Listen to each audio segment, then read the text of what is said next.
Class 9 অধ্যায় 5 আহবিকার। যান্ত্রিক আহবিকারের মধ্যে স্বল্পমোচন সম্পর্কে বলেছিলাম এবং কিছু প্রশ্নও দিয়েছিলাম, সেগুলোর উত্তর দেখে নাও। উষ্ণতার তারতম্যে স্তর বিশিষ্ট শিলা পেঁয়াজের খোসার মতন খুলে গেলে তাকে স্বল্পমোচন বলে।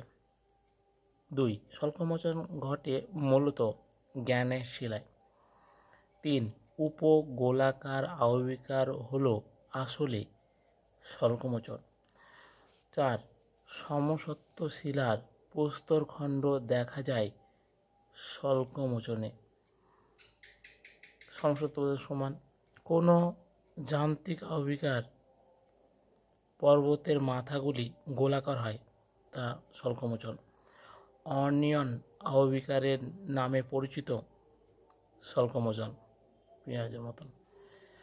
স্বল্পমোচনের স্বল্প শব্দের অর্থ হচ্ছে খোসা বা ছাল। স্বল্পমোচন কোন আহবিকারে ঘটে থাকে, তা যান্ত্রিক আহবিকারে ঘটে থাকে।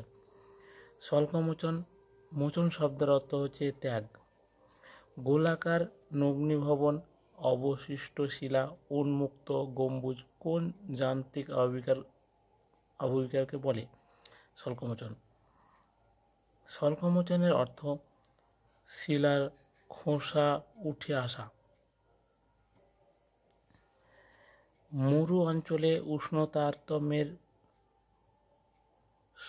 সমপ্রকৃতি শিলা স্তরগুলি যে প্রকৃতি পেঁয়াজের খোসার মতন খুলে ভেঙে পড়ে তাকে বলা হয় স্বল্পমোচন। ড্যাশ দেখা যায় পশ্চিমবঙ্গের বীরভূম জেলায় দূরবাজপুর মামা ভাগ্নে টিলা বা পাহাড়, তা হচ্ছে স্বল্পমোচন। স্বল্পমোচন প্রক্রিয়া দেখা যায় ড্যাশ অঞ্চলে, তা হচ্ছে উষ্ণ মরু অঞ্চলে। এইগুলো হলো স্বল্পমোচনের কিছু প্রশ্ন। আজ প্রস্তরছয় খণ্ডীকরণ সম্পর্কে। প্রস্তরছয় খণ্ডীকরণ যে যান্ত্রিক আহবিকারের দ্বারাই উষ্ণতা তারতম্যের কারণে শিলা সংকোচন ছোট হয়ে যায় ও প্রসারণ বেড়ে যায় মাধ্যমে ভঙ্গন ঘটে, তাকে প্রস্তরছয় খণ্ডীকরণ বলে। শিলা তাপের পরিবাহী হওয়ায় উষ্ণ মরু অঞ্চলে শিলার ওপর প্রযুক্ত তাপ শিলার বাইরে ও ভিতরে অংশের মধ্যে প্রভেদ গড়ে তোলে। মরু অঞ্চলে দিনের বেলায় শিলা বাইরের অংশ সূর্যের তাপে উত্তপ্ত হয় এবং আয়তনে প্রসারিত হয় এবং রাত্রির বেলায় তাপ বিকিরিত করে তা সংকুচিত হয়। অন্যদিকে শিলার ভেতরের অংশ দিনের বেলায় কম পরিমাণে প্রসারণ এবং রাত্রির বেলায় কম পরিমাণে সংকোচন ঘটে। এর ফলে শিলার বাইরে ও ভিতরের অংশের মধ্যে প্রসারণ ও সংকোচনের ক্ষেত্রে তারতম্য লক্ষ্য করা যায়। এর ফলে শিলার মধ্যে এক অভ্যন্তরীণ পীড়নের সৃষ্টি হয়। এই পীড়নের ফল একটি নির্দিষ্ট সীমা অতিক্রম করলে শিলার মধ্যে কতকগুলি সমান্তরাল ও সমকোণী ফাটলের সৃষ্টি হয়।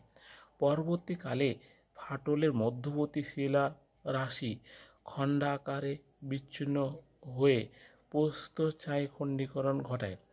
অন্য নাম পিণ্ডা বিসরণ, চোঙাকার বা রেক্টাঙ্গুলার ওয়েদারিং, আয়তকার আহবিকার। এবার বৈশিষ্ট্য। উষ্ণ মরু জলবায়ু অঞ্চলে সমসত্ব অনুভূমিক বা উলম্ব ফাটলযুক্ত শিলায় এই প্রক্রিয়া সর্বাধিক। এগুলো থেকে প্রশ্ন হবে সমসত্ব, অনুভূমিক বা উলম্ব ফাটল ইত্যাদি। ব্যাসল্ট ও কন্ট্রোজানিক শিলায় এই আহবিকার কার্যকারী, এটা ব্যাসল্ট শিলায় ঘটে থাকে। 3.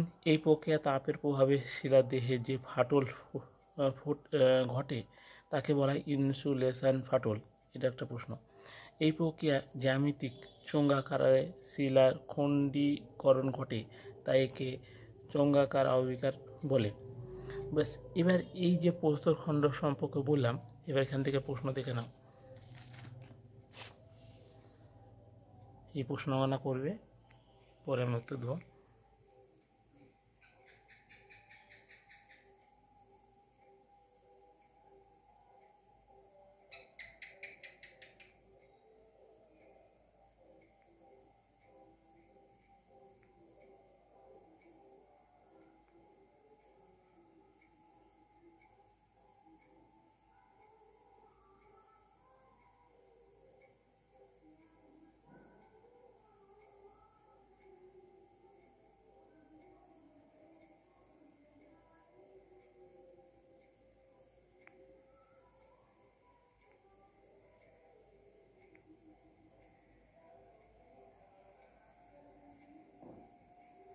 আজকে এটুকুই।